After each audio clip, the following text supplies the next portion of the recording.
welcome to the CFMU 93.3 FM radio show and Apple Spotify podcast, The Coolest Journey, where my guests and I explore intersections between health and environment with tips and tools for everyday living so that all of us can better our lives. I'm your host, Hélène Caron. Nature therapy. You probably have heard of this. Green and blue therapy? My very first guest on my show, Dr. Mark Christie from Cumbria University in the UK, talked about his journey and green therapy, therapy in nature with greenery like trees, parks, mountains, etc. More specifically, what his research has uncovered in terms of benefits. Today, Dr. Mark Christie is back, and we'll be talking about blue therapy this time and its numerous benefits, since Dr. Christie's research in the last years has been focused on this topic. But wait a second, what is exactly blue therapy? Without further ado, welcome back, Dr. Christie. Well, hello. Thanks for having me back. I love the background. I love your picture in the background there. That's my Stunning. favorite. One of my favorite pictures is Tom Heyerdahl's ice pool in Ottawa. And Tom, I interviewed Tom for my podcast. It was made available actually last week. So I think I'm thinking about the dates here, but I think it was January. I'm counting in French, from January 23rd. So if people want to go back and look at that episode, it was a really good chat. Getting a lot of blue therapy there, aren't you? Because look, you've got your blue sky. Wow. You've got the blue water, but look at that blue ice as well. The reflection on that ice is absolutely awesome, isn't it? That's right. Actually, Tom was saying that the blue dye that he uses on the ice to make it more visible is it's the most environmentally friendly color and dye that he could find. So, so Dr. Christie, since we've last spoken, you have now a new title, because before you were in the process of obtaining your doctor title, and now you are officially Dr. Mark Christie, correct? Well, actually, I've been a doctor since 2022. Yeah. No, that's okay. It's probably I confused you because, because it was a PhD by publication, it was dependent on a series of publications. So I probably gave the impression that maybe that was still in progress. But no, I actually got awarded it 2022. So I've got my lovely picture somewhere. Oh, it's not here. Anyway, it's me getting the certificate, and all your finery at Carlisle Cathedral. It's a big deal. It's a big deal. I mean, I know because I did 2 PhDs and they're both ABDs, all but dissertation. And I mean, there are different ways of obtaining a PhD. So it's a big deal when we get to that point. And that certificate is so much more than it's not just a PhD. It's a testament to a lot of hard graft. But so going back to your point, what is blue therapy? That's right. Yeah, well, off the back of what we spoke about, there's a lot of synergy, of course, between green therapy and blue therapy. So you could argue it's very, very similar. But as we might sort of get into conversation about what I found with the research I've conducted about people's immersion in blue spaces is there's a certain uniqueness about that over and above what you might experience in green space, which is what we spoke about last time. So, of course, we can talk about blue therapy in terms of the physical benefits, the mental benefits, the social benefits you get, and all the different mechanisms for that as well. And it is very much about being in natural blue spaces. And that's where you reap the most benefits from that. And of course, the theories that I spoke about last time, attention restoration theory, for example, where you're restoring the mind by being immersed in nature, whether it's green space or blue space, applies here, of course. Stress reduction theory, we're managing to detoxify the stress from being in those kind of natural, spaces. And then this notion of the biophilia hypothesis, where we've got this sort of innate hardwired connection to nature. Now, in some people, that's really overt. So in other people, it might be a little bit hidden and needs a bit of reawakening. Okay, but essentially, we derive a lot of benefit from being in nature, as we have done through the millennia. So you've got you've got the same benefits, you could argue, from green space and blue space. Perhaps the difference is when you think about, and I think about myself as a fell runner, used to run up these mountains and, shirt off, sun on my back, wind in my face, all that hard graft to get to the top of the hill, it's all the sweat and, the aches and pains to get there. But then that moment of euphoria at the top when you've got this beautiful vista around you. And when I started to get problems with my hip, I couldn't find anything that quite replaced that. So that was when I was 50. So 13 years ago, I had to give up my running, my beloved running. So it's a bit like losing a partner of 35 years, losing that. And And, I and tried other it things. and it's not just a partner, it's also an identity. And I'm saying this Absolutely. because I had to give up running as well after my car Yeah. accident. And that was Aha. in Aha. 2014. And that was 11 Yeah. years, 12 years Wow. ago now. We're in 2026. Yeah.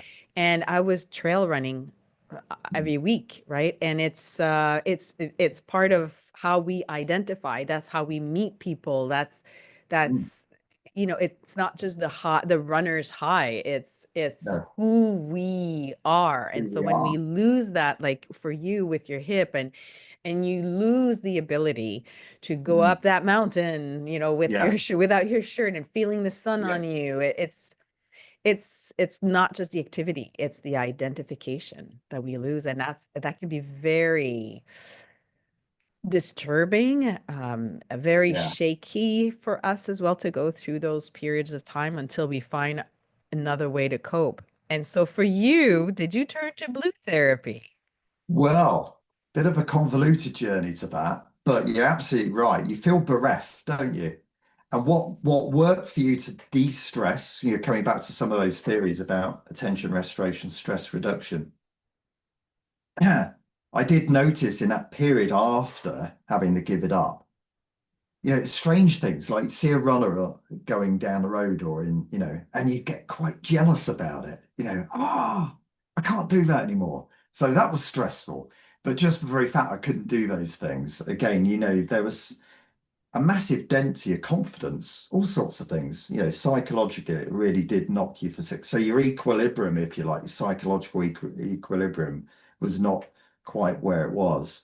And so it was actually post-COVID. So we're winding forward several years now where I've been trying other things like cycling and archery and things like that. So still out in green spaces, but it never quite gave me the same buzz, same adrenaline, same euphoria, and the same sort of sense of identity as you've correctly mentioned there before.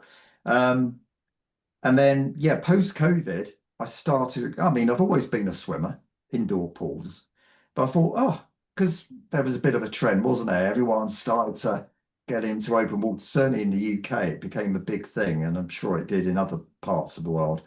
Um, and then, yeah, so I went along, had some lessons, and that's a story in itself. Um, but yeah, never looked back. Wow, what an experience! And I think when I've interviewed people, they've had very similar feelings about it, about this, because as I say, I used to get those lovely experiences and those lovely reinforcements, if you like, from the fell running. But now I'm getting it through blue therapy. But there was an added element to it. Yes, when you're running through forests, you're on the top of the hill, surrounded by these beautiful vistas. But there's something about being actually immersed in the water, surrounded by this water touching you. All right, you can say, well, you get that with air and wind and everything. Something about being enveloped is really Hmm. special, and a lot of people have said the same. But also the view that you get. So you're at eye level with the water and you're looking up now at these mountains and trees around you and everything else. But also you've got the underwater, vista too, which, all right, sometimes in, some waters it's quite dark and you can't really see too much. That's right. And Now it's not there's just the vista, it's also the sea monsters or the lake monsters that All are right, well, we around can get us, into that right? as well, yeah, because it's not necessarily anxiety through, as I've found when I've interviewed people. I've had one or two sort of moments where I thought, oh, Uh, um, But nonetheless, there is that uniqueness to it. And I think that comes out in all the interviews that people just feel that being enveloped, almost being, well, Hugged. that's that you're getting from the water as well, particularly if you've got a physical impairment. So me with my osteoarthritis and my hip, and then ultimately I had my hip replacement in 2020, just before COVID hit. So that was that, in a way, I needed some activity there to get myself back into a regular activity pattern. But then just recently, I've had another one done, okay, about 7 weeks ago. So I've actually got into quite withdrawal symptoms now. Haven't been in the water. It's lucky you going in your lovely ice water there the other day. But yes, I'm Hmm. hoping to make my comeback and get all those lovely dividends again. But those other mechanisms, the sights, the sounds, the feel of the water around you, the smell of the water as well. I mean, I've been in, the sea, you've got the lovely salt spray, haven't you? But I've also been in water where there's a bit of a mineral tang to it, where you're up in one of these mountain lakes. So there's so many unique elements to And open water. and the density, the viscosity, there's sometimes it's clarity, sometimes it's turbidity, sometimes Yeah, it's but the smell not in a good way. So you turn around and you don't go in, there's right? pollution. Yeah. Yeah, yeah. And Yeah. so just to specify, so when we talk about blue therapy, we're talking about in the water, but are we also talking about on the water and around the water, or is it just in the water? Well, that's a really good point because, a lot of the conversations I've had, the interviews I've had, for example, would really accentuate the social health that you get from being part of a group. So if you think, I don't know if you actually, well, I think you do, don't you? You're in a sort of group there in Canada and you go swimming together, don't you? And I'm a Yes. member of what we call the Windermere Blue Tits. What a great name. And it's largely a female group, actually. I mean, I'm one of about two or three token males in the group of about 40 or 50 women. Um, And but just as an aside, the blue tits and the blue bells, it's The like blue, they're the blue balls is the men's version, yeah. And we might come to that later. There's the Edinburgh Blue Balls, for example, and there's a lovely group of men I met called the Tyneside Ice Guys. So there's another version, but maybe they'd like your scene behind. Um, yeah, so there's that immersion in the water, but there's so much of the benefit you get as well from that nervous laughter with the group before you get in. Okay. And then all that lovely banter, well, banter in the water, but banter out of the water as you finish. And then, I mean, I'm a sucker for always having a lovely cup of coffee and a nice big slice of cake afterwards. So yeah. So the cafe afterwards is almost like is a necessary component of the overall experience. So, but yeah, and we've had all sorts of fun with it. Like your Christmas Day swim or your New Year's Day swim, where we're all dressed up in various outfits. I've got my Father Christmas kind of budgie smugglers and that. oh Yes. my goodness. And So sometimes we make it with the hats, right? We make it yeah, fun and and we we've make it got light. the Santa hats on, exactly. Yeah. Yeah. So there's so much of it. So coming back to your point, yeah, absolutely. If you think of the package, there's so much to it. Right. And yeah, so out of water, in the water, you're getting all these elements which make for a whole holistic experience, which is, truly beneficial. Yeah. And just in general, when we talk about blue therapy, let's say out of the water, could we say that we get blue therapy if we walk by a river and we look at the river? Or Yeah. and another question for you then, if we are in the desert and we Mhm. look at the big expanse of blue sky, would that also be considered blue therapy? You could argue that it's landscapes, it's vistas. I mean, you think about green spaces. Quite a few published papers about where, say, in urban areas, if you bring in, say, and it's just a concrete, you know, vista, but you add in a tree-lined avenue, okay, and that can psychologically boost the local community just by having some greenery installed. So we're seeing a lot of greening of urban centres, or even like sedum roofs, on tops of, big buildings and that sort of thing. There's place up the road that's done that, like a shopping arcade, and they've got, ceiling roofs to it. So you've got those elements of greening. And yeah, so there's a lot of research about the psychological uplift you get just by having greenery around you. And you can argue, well, I'm not interacting with that necessarily. Well, you kind of are, because you're looking at it and you're taking Yeah. it in. In Mm. Vancouver over here, we have a lot of tall condo buildings. Yeah. And we can see downtown that some of them, depending on the levels and how they're built, Mm. or how the architecture is, at Mm. some levels you can see that there are trees and sometimes palm trees up there, Mm. right? And it's always Mm. a contrast in between the man-made steel glass Mm. building and this beautiful piece of nature that Mm. somehow survives because a human Mm. is taking care of it, right? It's Yeah. not its natural environment, but it is something that I find brings peace. I find that Mm. the man-made materials is a little dry, or Mm. it doesn't necessarily bring a warm, fuzzy feeling, but when I see the green, it brings that, for me, that warm, fuzzy feeling. And I'm assuming that's what it does for most people, right? Is that why they say that if you add an alley with green, the trees in there, that people feel better? Is that why? Yeah, the uplifting mood, and then the knock-on effect there in terms of de-stress and less psychological, conditions. So in terms of lower levels of depression, all that sort of thing. So there's been quite a few research studies on that. And as you say, what powerful combination, even if you're not a swimmer, say you're walking around a lake. So you're getting the lovely greenery around you, but you're also looking at that beautiful, the sun shimmering on the lake and that side of thing as well. So fish jumping out the water, the cormorant landing on the rock in the middle of the lake, So yeah, there's so much to get from that. And yeah, so yes, you don't have to be an active participant. However, we do know that the more active you are in nature, the more benefits you receive from that, because just naturally being physically active, you're going to get all those extra benefits, aren't you?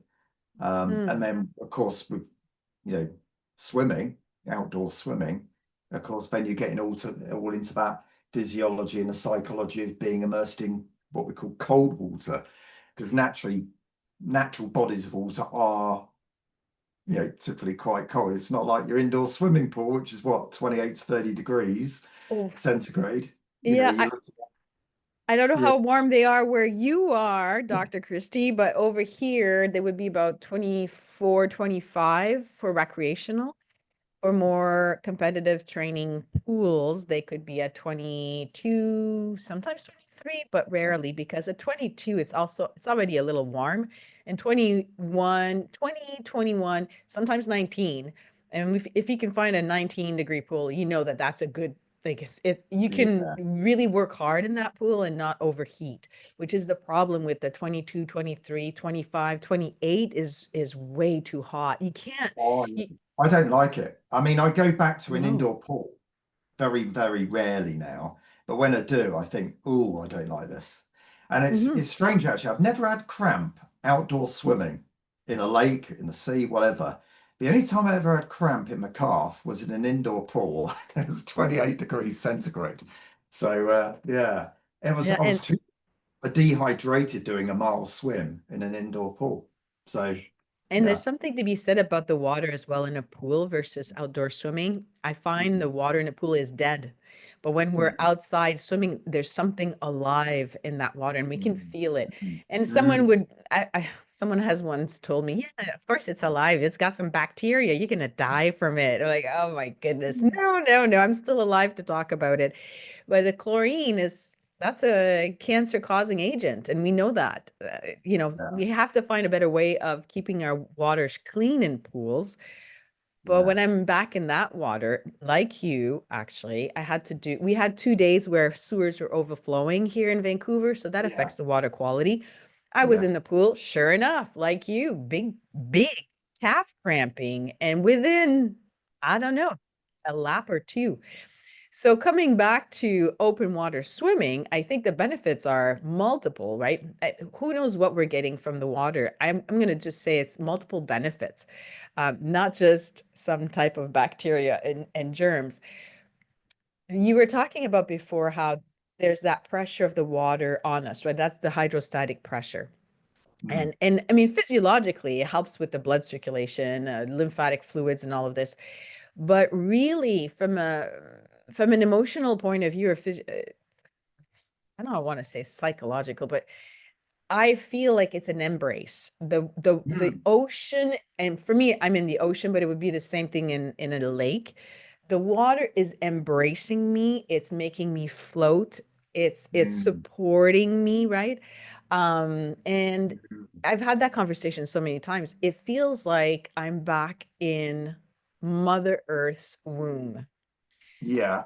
Wow. floating. I The love that. nervous, yeah, right? The nervous system Yeah. is disengaged because we don't have gravity affecting us, and we can really we move in ways that we can't move on Earth in the water. And so Yeah. it becomes much more of a spiritual practice, this Hmm. open water swimming, and we get to look at everything around us, and whether it's a blue sky or a black sky, Mm, it's pouring rain or mm, it's a big snowstorm. mm. We are one with the element, and because Oh, we're in the water, yeah. embraced and supported, it Mm. just feels so good. And then I'm talking about this and I feel that elation, right, coming back to Yeah, me. yeah. Is that how you feel? Is this something that's coming out in your research? Oh, absolutely. And I've just found a lovely couple of quotes which I thought I'd love to share with you. So I'm going to try the share screen in a second. But yeah, I mean, as I say, we're painting these lovely experiences, but of course there are some discomforts which we could perhaps talk about as well. But you know, they're very minor, I find. They're irritations maybe that you might get, which certainly for me don't detract from the overall experience. But Yes, let me for a see if I few, can share. let's just put it this way. For a few people, hypothermia is not so much of a just Yeah, no, that's cramping. true. Well, Ow. that's yeah, we can get onto that one as well. I'm thinking about sometimes the discomfort you get just wading in, or you've got the sort of awkward sort of the rocks or the stones under your feet or whatever like that. You can get those kind of experiences as well. And some people hate being touched by underwater flora, like the reeds touching their legs or things like that. So, yeah, now let's see if can I find this document here. Oh no, well, okay, if I can't, I'll just read it out to you. Oh, hold on. Here we are.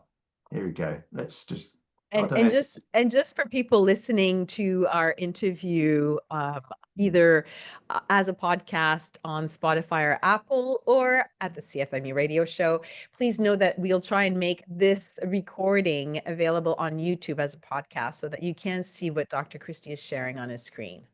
yeah, hopefully that's working. So I don't know if you can see this come up on the screen now. Yes, I Um, can. Yes. but Helen, you were talking about, that kind of almost spiritual connection. And it just Hmm. so happened I had this page open here. And this is when I was interviewing a lot of men, which was fascinating actually, because the men were really, I was quite surprised how expressive, how open they were also to talk about their mental health, but the expressions they came out with and the way they were describing their experiences in water, I was quite surprised. I wasn't expecting that level of description from them.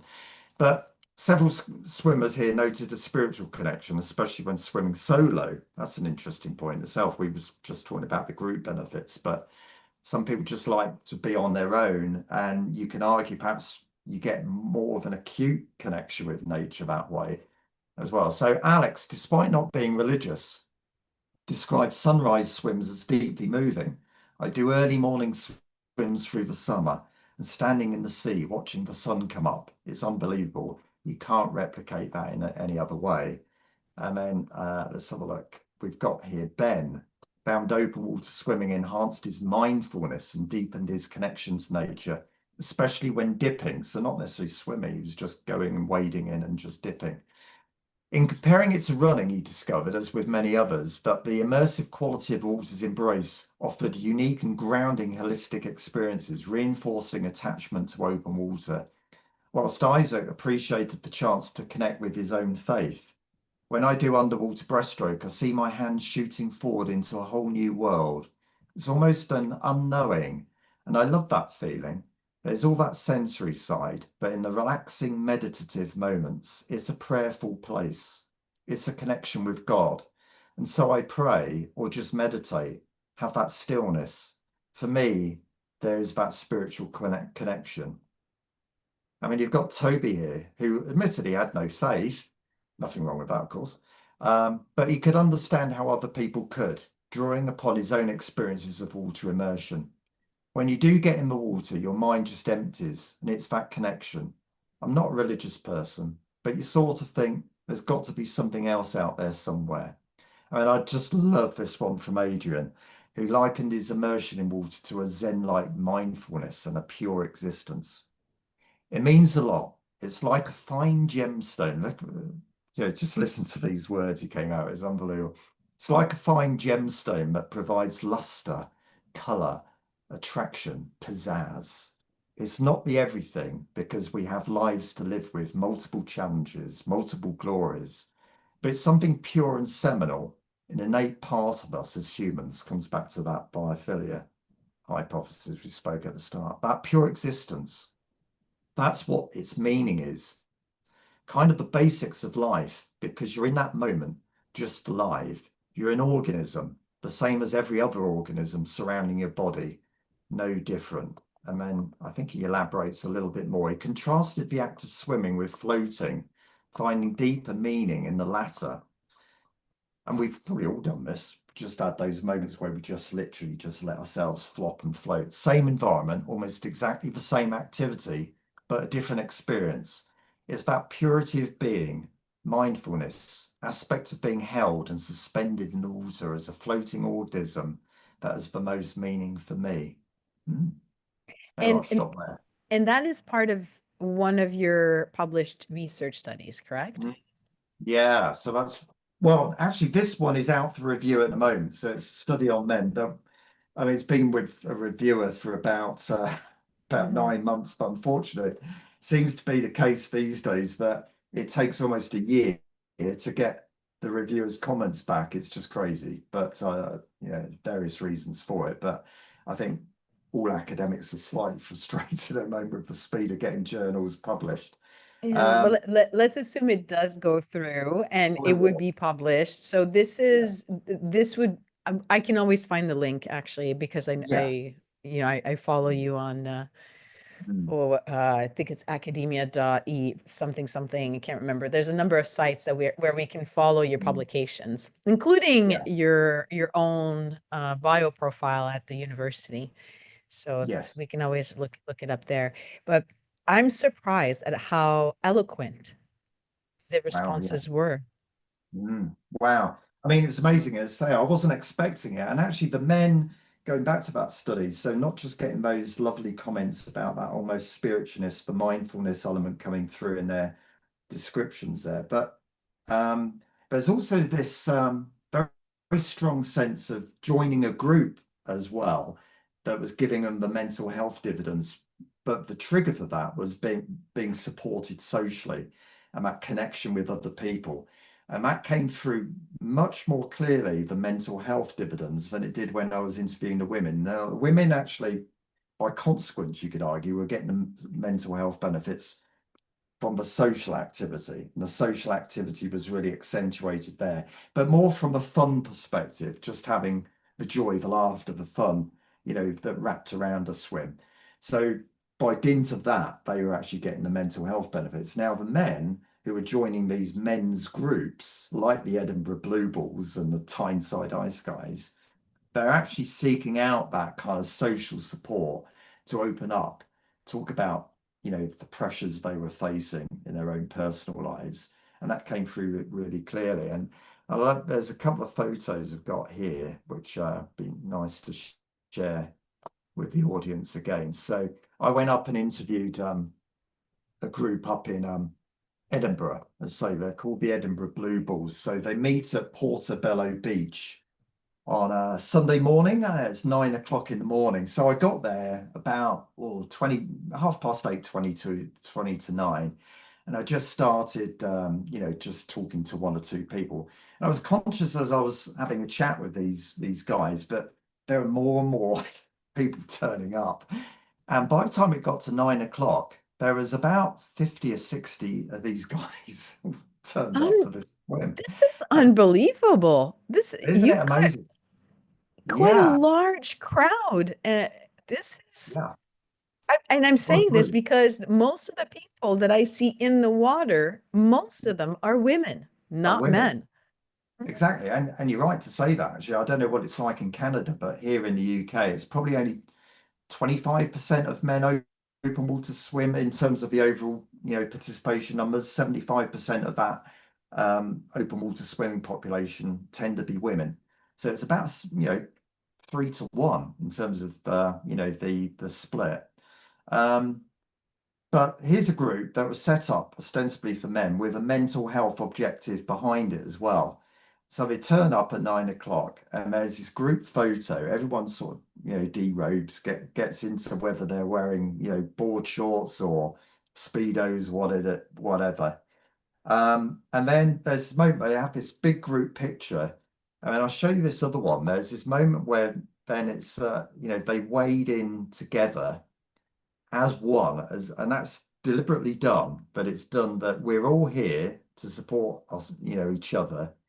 And so it's not people just randomly walking in at any point. It's them all walking in as a group. And I think this is hopefully coming through now on your screen, wading in together. Now, some people just stand and chat, other people have a bit of a swim around. But it's lovely this moment where almost without necessarily having a signal to do it, that they turn, the photo's taken, they turn, and everyone wades in together. And then afterwards, there's chat on the beach. They go to the local sort of like takeaway tea and coffee cart, have a bacon bap with it or whatever. So it's this whole package. But they've also got this kind of messenger service as well, where after the swim and at any point during the week, if people have a particular problem that they need to sort of get off the chest, there's a forum that they can, you know, post a comment and find some support. So it might be someone's just really feeling down, and here's a way of getting that support in between swims, if you like. So I thought that was particularly powerful, just seeing how that worked in practice. And I've been to other men's groups when I've been researching this, where you might, and they all tend to do it slightly differently, but the ice guys, for example, you all stand around in a semicircle and they share, sort of like, you know, good news stories. So it might be someone's just got a birthday and they just say it's Tom's birthday today or something like that. Or Jack took part in the triathlon the other day. Or we've got a new member here. I remember them doing that when I turned up. They said, "Oh, Mark's here doing some research, but we also got Glenn who's just joining us for the first time." So it's done, really nicely. And then again, everyone just wades in, has a chat, and then there's a cafe afterwards. And there's another group called the Blue Mind Men at Windermere, and they do a kind of circle where everyone just shares whatever they want to. It might be they want to open up about personal difficulty they're encountering. It might just be that they want to talk about something good that happened to them in the week or whatever. But again, it's a moment of sharing before you have that shared experience of going into the water. So I thought those were really lovely ways of how people, how these groups can be really supportive environments and actually contribute to, really improving people's mental health over and above the actual benefits we can argue that you get from being immersed in blue space and in the water itself. Yeah, Hmm.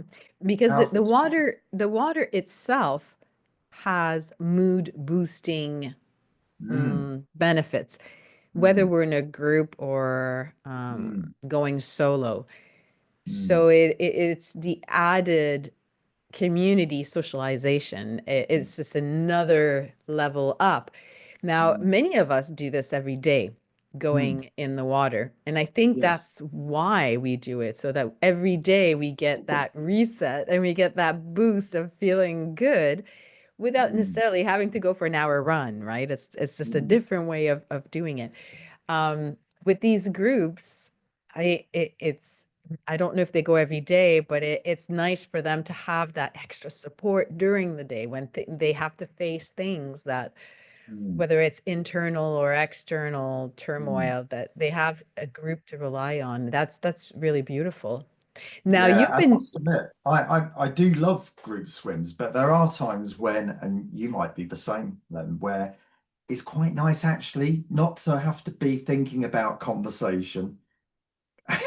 And you just yeah. want to have that mindfulness moment in the water by yourself. And I mean, most of the time when I've interviewed people, it's very few just totally just want to be on their own. Normally people like doing both, or they tend to the group all the time. They just love that group environment, and they don't like doing solo. Maybe, you know, typically it's because of safety concerns, but they don't want to be on their own. And you have to, it's worth mentioning here, you have to be very careful if you are swimming solo that you take extra precautions. So, for example, if I'm up in a mountain lake and I'm on my own, I'll swim close to the shore. I'll always Mm-hmm. have my tow float with me. Okay. Mm-hmm. So I won't necessarily go out a long way, or I might wait until I see some hikers going past and then strike out to the island because I know I can wave and shout and holler if there's a particular problem. So, Yeah, you get, every environment is quite different, right? Like you've got an island there, da da da da. Over here in with the ocean, sometimes we have to wait in between the waves, or we're just going to wait until we know there are more people around, then we go in. yeah, Or we just choose to go alone, which I've had to do. I'm not a keen one to go alone just because of the conditions. It's just a little bit more risky.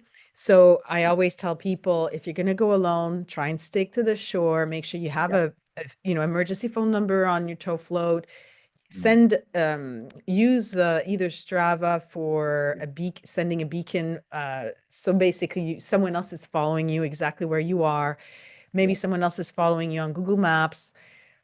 Do not go somewhere without someone else not knowing where yeah, you are. exactly, And I exactly. mean, even if I had someone on shore, if all of a sudden they lose track of me, what would they be doing? They'd be calling, Yeah, 911 in our country. And so there are certain things we know we're taking certain risks, yeah, but with time, we become better at assessing them. But that does yes, not excuse the fact that most of the time, we should be going in with other people because it is still considered an extreme activity, absolutely. especially especially when the water, like this morning, we are pretty Mm. sure the water was less than 5, as in very like Mm. 99.9% sure. We just did not have a thermometer with us, and we swim in Yeah, the dark. So wow. these are not conditions where I would say go alone.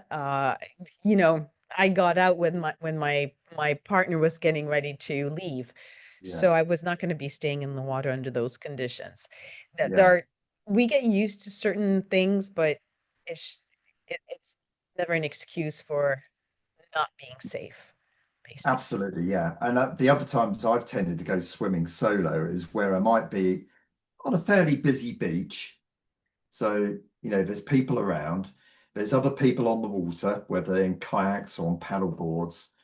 There might be a motorboat going past or whatever. So you've always got people around. So if God forbid, the worst thing happened, you've still got your tow float you can hold on to. You can get help. So yeah, it's being sensible, but being very sensible. But yeah, absolutely.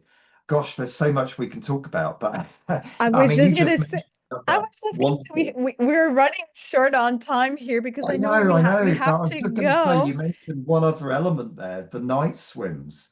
And Yes. there's another dimension entirely, where you're not only in the water, now you can't see things around you, but there's something, I mean, you can see the stars and the full moon coming up. Those full moon swims are fantastic. Um, but again, there's something really special about a nighttime swim. I've only done two, but I remember the first time being really nervous, thinking, "Oh my God, what's this going to be like?" And what am I But getting it's myself into, right? Yeah. and watching the moon coming up behind the trees there. Oh wow. Yeah. And you're in the water and you're in darkness and you think, I mean, obviously you've got your little torches on as well, but yeah, so yeah. Yeah. Yeah. Just Like, so people know, if ever people are thinking about doing that, make sure you have a tow float and that you're not alone. absolutely. And the first few months that we were doing this, we had lights in our tow float so that we knew where we one another were. But then what we decided, we didn't even really talk about this, but what we were doing that then is to be in pairs so that if we were going to go further out, so then, we're never doing that alone. And if we're not directly one beside one another, we can still see one another. So something happened last week, the fog rolled in. Oh, wow. And I mean, really, we took a picture, we changed, getting ready to go in. We turned around and poof, the fog was in. So completely changed our plans. We still did not put a light in our floats, but we were not far from shore. So we have to really gauge the conditions when we do the night swims more so than during the day. In any case, we probably should book another, maybe I don't come think back. I was just going to quickly add there because you mentioned a really good point, but we've been talking about the risk. And you can argue, of course, that it is a high risk sport. And that's one of the ironies. We spoke a bit earlier on about it's 75% women, 25% men. Well, traditionally, men are the ones who gravitate towards high risk activities. So this really goes against the grain, which again I find is a fascinating element of all of this. Why is it that women, and in particular older demographic, so we're talking typically 50 plus, are gravitating to what we call quite a high risk activity? Yeah. I have a few leads in terms of answers, one of which is the cold water actually normalizes hormones and helps with hot flashes. That is absolutely for sure. I know I felt it, and I've actually coached other women on this, and there's a certain way of doing it safely, but within 7 to 10 days, hot flashes can be gone. So Mm. yeah, yeah, we're taking to the cold waters. So in any case, I don't want to. I know that you have to go, so I don't want to put you in an awkward situation where you have to run, and especially on the hip that is brand new, not a good thing. Exactly. But just before we leave one another here, so Mm. you had announced your retirement at the end of the year in 2025. So are you fully retired, or are you still doing research? I am, but I am still, yeah, just finishing up a couple of papers. So, because of the delays with, reviewers and everything else. So we've got a paper on disabled swimmers, open water swimmers, which should be published soon in Sport in Society, it's called. We've got the men's paper. We've also got one which was a big survey involving 1,300 open water swimmers That's about big. incidents and adverse, adverse incidents and safety issues that they've come across, during their swimming experience. So in the last year, so we collected data about that. And the biggest factor, just give you a bit of a preview, which perhaps isn't surprising, was the after drop, Oh yes. where the body continues to cool post-water. And most people identified that as the incident, if you like, the most serious thing that they felt, post-swim. So, and for some people, they'd obviously overstayed their time in the water to the point where they were still feeling shivering cold even at night time. So they're wearing 2 or 3 t-shirts in bed. So they'd obviously gone past the point Yes. which was sensible. Yeah. That's not good. Mm-hmm.